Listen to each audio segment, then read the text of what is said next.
on the occasion of Sarcoma Cancer Awareness Month. Today our topic for discussion is winning over bone cancer. And for our discussion, we have with us Dr. Rajeev Reddy, consultant orthopedic oncosurgeon and sarcoma specialist at Cancer Center, Apollo Cancer Center, Jubilee, Hyderabad. Dr. Rajeev Reddy is one of the very few orthopedic surgeon in India who has received formal training and has specialized in bone and soft tissue tumors and bone cancers, which is sarcoma. He practices orthopedic oncosurgeon exclusively. He is currently appointed to the prestigious Indian Orthopaedic Association's 3 members committee in orthopedic oncology. He has been trained in the fellowship for nearly 3 years in Mumbai, Italy and United Kingdom.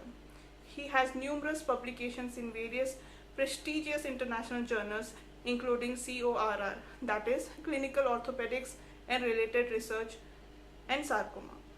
Welcome doctor to our FB live session. Good evening everybody. Starting with our question, sir, we'll start with what is sarcoma? Sarcomas are a type of cancers which arise usually in the bones, in the muscles, in the joints or in tissues around the muscles called as fascia, in either the limbs, that is the legs, the hands, or in the back, that is the spine, or in the pelvis. We should remember that sarcomas generally mean bone cancers, but these can be cancers that arise in the muscles or the joints or other structures as we have just discussed. Sarcomas form a very small percentage of the overall spectrum of cancers, but if not identified quickly, they can become aggressive very quickly and cause problems to both the limb as well as life.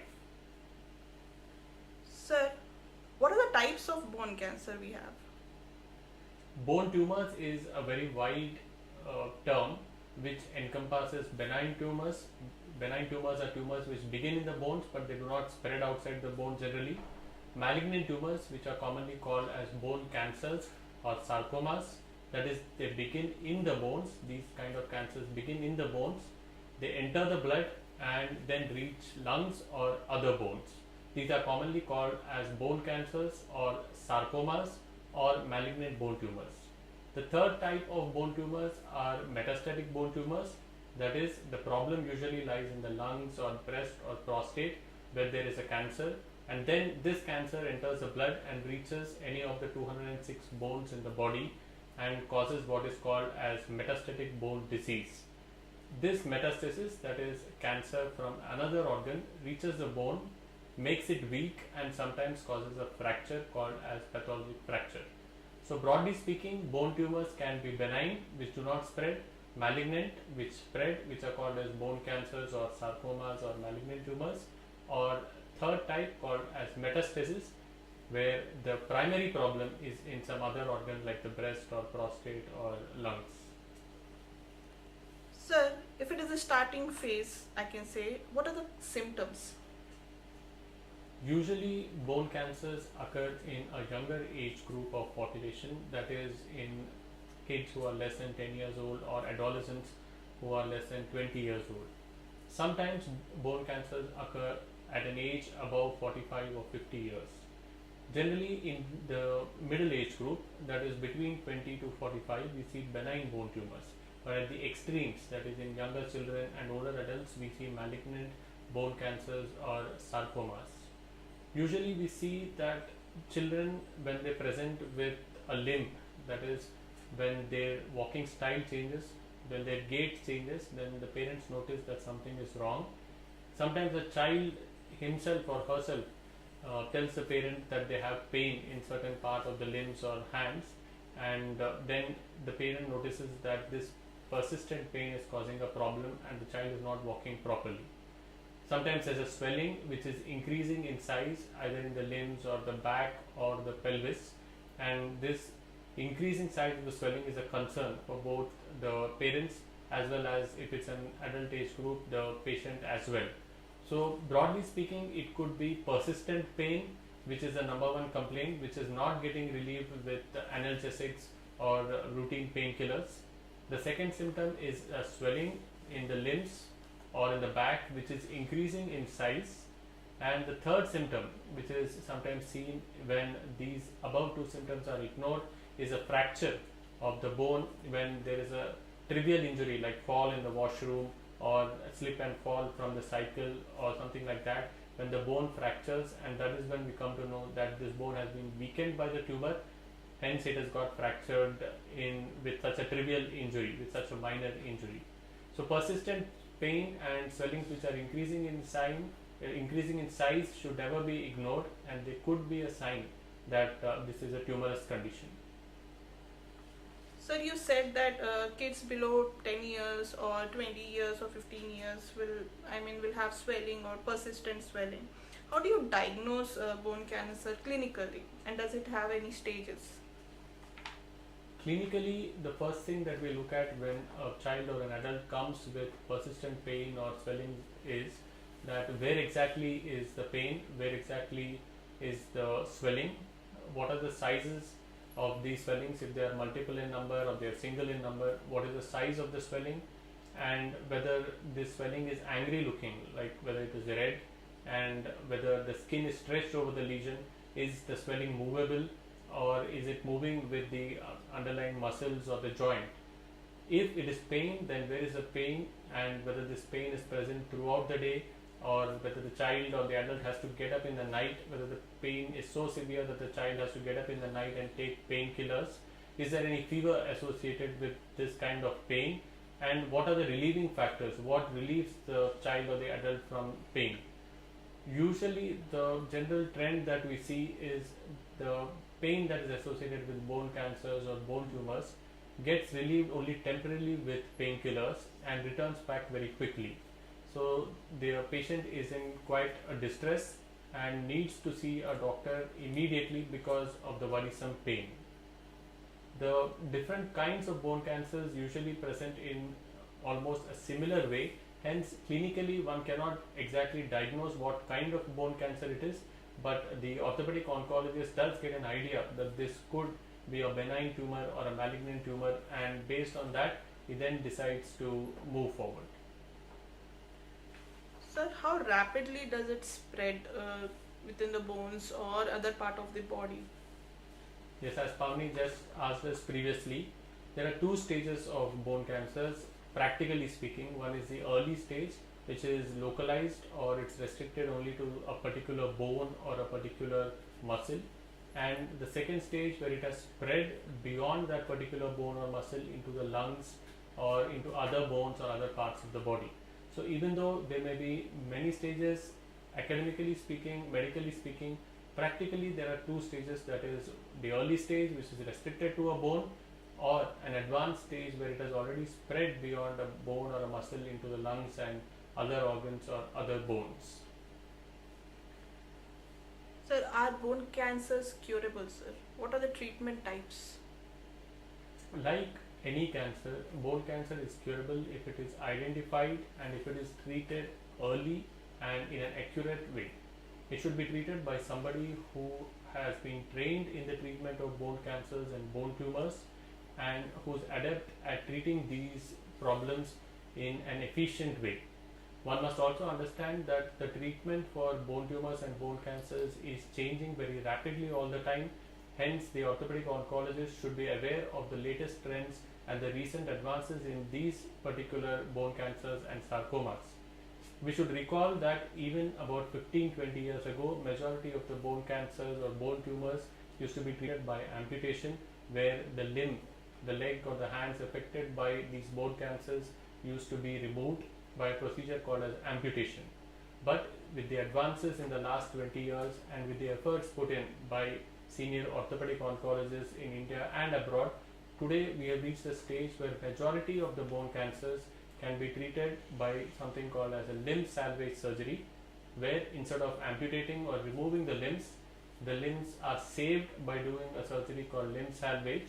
And not only saving the limbs but giving the patient a very good function is the ultimate motive of an orthopedic oncologist.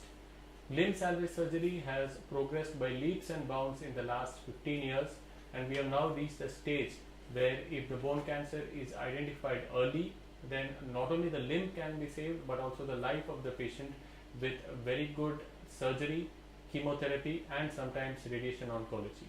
Broadly speaking, the earlier the patient presents to an orthopedic oncologist with symptoms, and the earlier it is diagnosed, and the earlier it is intervened in a correct and scientific way without any problem, then there are better chances of cure. And most importantly, one should remember that it is not just surgery, but we need very good medical oncologists to give chemotherapy and sometimes radiation therapy. Also, a very good pathologist who is experienced in diagnosing bone tumors is required, because bone tumors are rare and they need a very good pathologist to diagnose them after a biopsy. Sir, how long does it take to recover from bone cancer?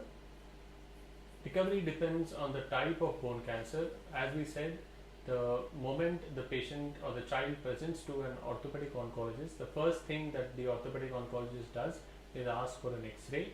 In most cases, the orthopedic surgeon who has seen the patient already gets an X-ray done, and because there is something suspicious on an X-ray, an MRI scan is done. An MRI scan is superior to an X-ray because it gives us better idea of the muscles, the joints, and other structures apart from the bone.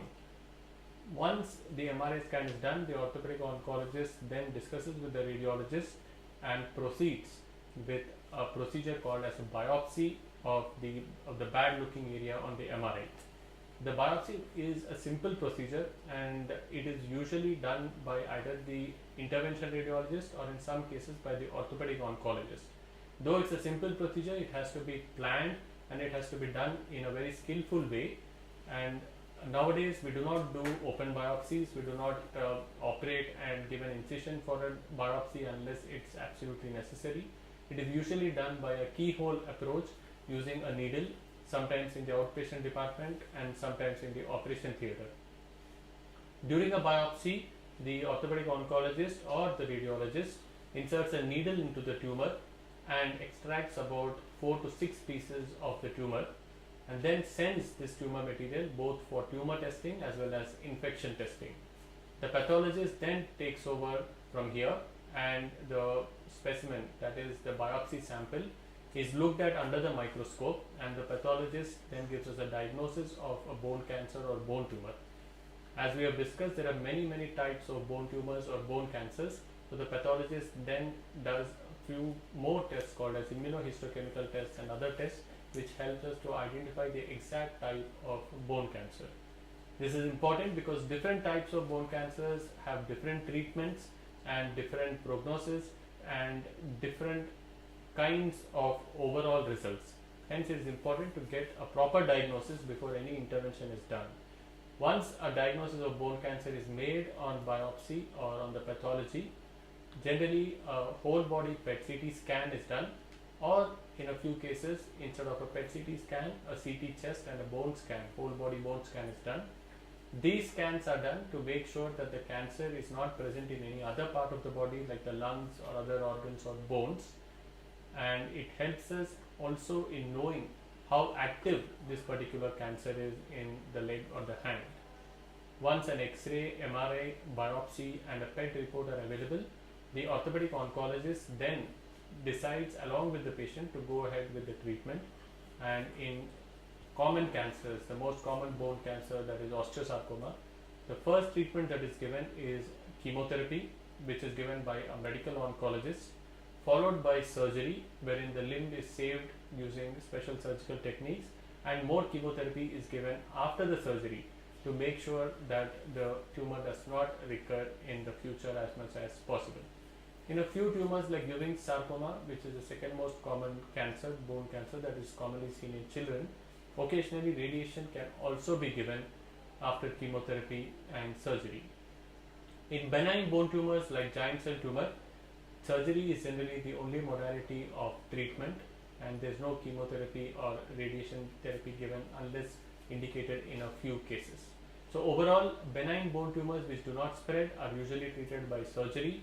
Malignant bone tumors or bone cancers or sarcomas which spread are usually treated by surgery, that is limb salvage surgery, chemotherapy and occasionally by radiation therapy also. So you have spoken about symptoms, you have informed us about the clinical care and the treatment part. Are there any chances of recurrence in bone cancer, and how can we prevent it? Recurrences can occur in any cancer, and they do occur in bone cancer also. One of the most important things that we should remember is that the only thing that is possible to prevent a recurrence or control a recurrence is the full removal of tumor in the first and immediate surgery that is done. That is, the first opportunity is the best opportunity, and the tumor should be removed in full.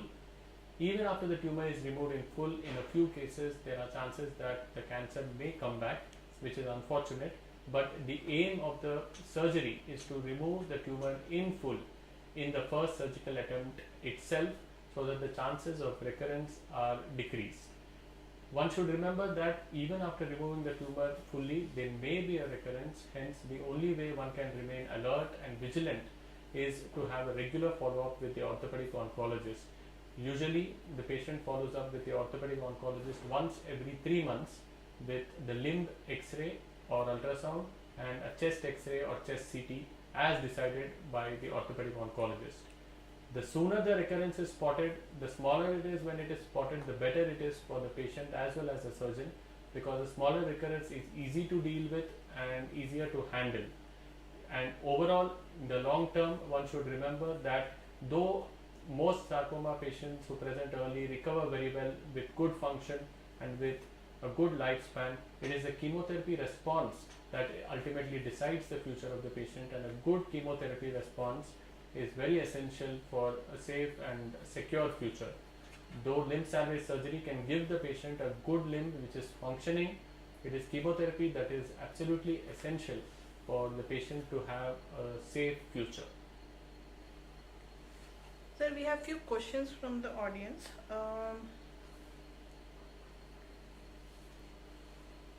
Does the sarcoma spread to the other organs? Yes, sarcoma is, like we have discussed, cancer, bone cancer, like any other cancer. It can spread to other organs. Normally, if the cancer spreads, then it favors spreading towards the lungs as well as other bones. Any organ can be involved, but usually it is the lungs or other bones that are involved when sarcoma spread. How long can you live with metastasized bone cancer? That's also an audience question. Metastasis from bone cancer, the survival depends on several factors. One of the most important being what kind of cancer it is, what kind of bone cancer it is, how far has it spread, how many organs are involved, if it is the lungs that are involved, whether there is a single nodule or a single swelling in the lung or multiple swellings, if there are bones involved, then how many bones are involved, and most importantly, one should understand that because it has metastasized, in some cases treatment and cure is still possible in metastasis, depending on some favorable factors and depending on the patient's age and the pathologic diagnosis of what kind of bone cancer it is. So one more question. Which bones are mostly affected by cancer? What are the common bones in the body? There are 206 bones in the body. Unfortunately, any of these 206 bones can be affected by bone cancer. The common bones that are affected, especially in a younger age group, are those around the knee joint, that is the bone above the knee called as femur, and the bone below the knee called as tibia. But there's no bone that can be spared. Usually in the older age group, where other cancers like thyroid or breast or prostate spread to the bones that are involved are the backbone, that is the spine on the upper part of the thigh bone near the hip joint called as femur. Usually benign tumors, malignant tumors or metastatic tumors can involve any bone in the body. Hence, one should be alert and vigilant if they are having persistent pain or increasing swelling around these joints and bones. So you have spoken about the technologies, new technologies which are helping in the surgeries. We heard something about 3D printing. How does it help in sarcoma surgeries? 3D printing is an advanced technology that is now available in India, especially in a place like Apollo Hospital, Jubilee Hills, which has an in-house 3D printing lab. 3D printing helps the surgeons because the surgery can be better planned, and depending on what is available on the what is seen on the MRI and CT scans, the surgeon sits down with the engineering team and they prepare a 3D model wherein the tumor as well as a normal bone are shown in different colors, and one has a physical model that is available, and the patient can be shown this model and the patient can be explained where the tumor is and what surgery is being planned and what structures are involved and how they will be managed. Similarly, the operating team, including the assistants, the nursing staff, and everybody is aware of the extent of the tumor and how the surgery is planned on this 3D model. Eventually, 3D models make the surgery easier and they make them more accurate, because a two-dimensional image in the form of an X-ray or an MRI scan is converted into a 3D model, a realistic physical model which is in the surgeon's hands. This decreases the surgical time, it decreases the anesthesia time, and it helps in quicker recovery of the patient. Also, because this is a realistic model where the dimensions on the model are exactly the same as the physical dimensions inside the patient's body, one can take accurate measurements and a more accurate surgery can be performed, so that it can be a more successful surgery as well as with a faster recovery and with a safer future prognosis for the patient. So two more questions from the audience. Can we perform robotic surgery for bone cancer? Generally, robotic surgery is not advocated in bone tumors, but we use something called as navigation surgery, especially for complicated anatomical areas like pelvis or the spine. And though there may be a future for robotic surgery in bone tumors, currently it is open surgery that is advocated and favored, with the help of advanced technology like navigation, which can help in an accurate surgery and which can help in getting better surgical results as compared to just planning it on an MRI scan. What is the precautionary measure we need to take care of a fourth stage of bone cancer? And what is the lifespan? There are no precautions that can be taken to prevent bone cancer like other cancers where there is a definitive causative agent like tobacco or smoking in lung cancer, or gutkhas and tobacco in oral cancers. There is no specific or single agent that has been identified that causes bone cancer. Hence, it's very difficult to recommend a certain precautionary regimen or a plan to prevent bone cancers. The best way to prevent these, or the best way to make sure that one decreases the chances of this happening, is to have a healthy lifestyle with a good amount of exercise and a healthy diet which involves fruits, vegetables, lots of greens, as well as superfoods like eggs. So one should remember that a good diet, a healthy diet with at least exercise 4 or 5 times a week will go a long way in preventing not only bone cancers but also lots of other cancers. Also, if we can prevent lots of foods which are not natural, which have a lot of preservatives or additives added in them, and if we prefer natural foods, then it helps build our immunity, and there's no doubt that our own immunity helps us in fighting these sarcomas and cancers. Coming towards our last question, sir. Could you please tell our audience about the facility provided at Apollo Cancer Center, Jubilee Hills, Hyderabad? Apollo Cancer Institute, Hyderabad, at Apollo Hospitals, Jubilee Hills, that is Apollo Health City in Hyderabad, is a tertiary referral center wherein we see a lot of bone cancer and bone tumor patients who are referred to us. It is important to have a center like this when we operate these big tumors, sarcomas and bone cancers, because you need the help of multiple specialties. It's a multidisciplinary approach where an orthopedic oncologist requires the help of a medical oncologist, a radiation oncologist, a pathologist and a radiologist as well. A multidisciplinary tumor board meeting is essential to come to a proper conclusion, because these are rare tumors and the treatment is personalized and customized as per each patient depending on the age and the diagnosis. We also need facilities which are advanced, like good operation theaters with very good operation theater equipment, with clean and neat operation theatres which prevent the chances of infection. Once the surgery is done, we need a very good ICU or a post-op recovery ward wherein the vitals and other things medically are monitored, and we should have availability of critical care physicians and physicians from other specialities as and when they are required, so that there is no delay in case there is a complication or any problem. The physiotherapy department also plays an important role because rehabilitation of these patients in the beginning is a tedious process and requires a lot of motivation as well as work from the physiotherapist.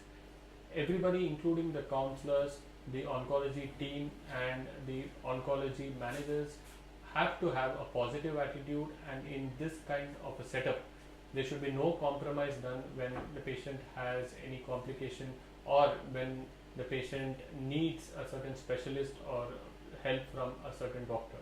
Overall, it is better and it's best to treat these kind of sarcomas and bone cancers at a center which is routinely dealing with these cancers, so that problems can be identified quickly if there are any, or the correct treatment is done in a routine, regularized way with current up-to-date international guidelines, so that the patient receives the best treatment which is on par with the Western centers.